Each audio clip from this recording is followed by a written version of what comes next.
গত 2-3 দিন আগে আপনারা যারা অনলাইনের মধ্যে আছেন আপনারা দেখেছেন ছোট্ট একটা মেয়ে 8 বছরের মেয়ে তাদের বাসার পার্শ্ববর্তী বাসার এক নরপিচাস হাইওয়ান বললেও ভুল হবে না। এই হাইওয়ানে 8 বছরের রামিসাকে সে ভিতরে নিয়ে ধর্ষণ করে তাকে লুকানোর জন্য তার দেহ থেকে মাথাটাকে আলাদা করে ফেলছে। নাউজুবিল্লাহ বলতেন না, 8 বছরের ছোট বাচ্চাকে। অথচ এই লোকটা এটাকে যখন ধরছে, এই হাইওয়ানটাকে যখন ধরছে, তখন সে প্রকাশ্যেই বলছে যে আমি এই দোষটা করছি।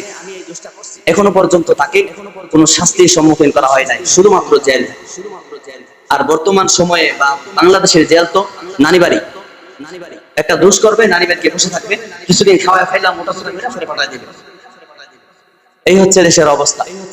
যদি এর আগে আসিয়া আরো অনেক মেয়েদেরকে এমন বলতে দর্শনের পরে হত্যা করা হয়েছে, এই প্রত্যেকটা সর্বপ্রথম যে ঘটনা ঘটছিল এই নতুন সরকার আসার পরে যদি একটার বিচার সঠিকভাবে করতো, যে একটা দর্শককে ধরে প্রকাশ্যে বাইতুল মুকাররমের সম্মুখে সমস্ত মিডিয়াগুলোর সম্মুখে একটাকে যদি ফাঁসির কাছে ঝুলাইতো, অথবা একটা দর্শককে যদি বিচার করতো কুরআনী বিচার সঙ্গে সার যেটাকে বলা হয়, তাহলে দ্বিতীয়বার কোন দর্শক, দ্বিতীয়বার কোন বাংলাদেশের কোন মায়ের সন্তানে এমন ইচ্ছা করতো না।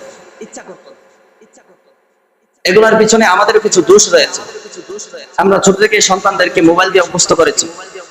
মোবাইল দিয়ে অভ্যস্ত করার কারণে সে প্রাথমিক অবস্থায় গেমের প্রতি আসক্ত হলেও পর্যায়ক্রমে সে পর্নোগ্রাফির প্রতি আসক্ত হয়।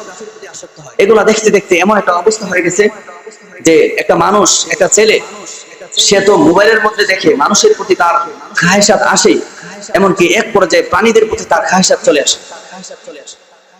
এজন্য আমি আমার সমাজের, এই সমাজের এবং এই বাংলাদেশের প্রত্যেকটা মা বাবাকে বলবো, সন্তানদেরকে যথাসম্ভব মোবাইল থেকে দূরে রাখুন। এই মোবাইলের কারণে ছোট বাচ্চাটাও, আজকে 8-10 বছরের ছেলেটাও মোবাইল থাকার কারণে সে বিবাহের এমন কোনো জিনিস বাদ নাই সে জানে না, সব জেনে গেছে মোবাইলের বরকতে। এজন্য মোবাইল থেকে দূরে রাখবেন, আশাবাদী।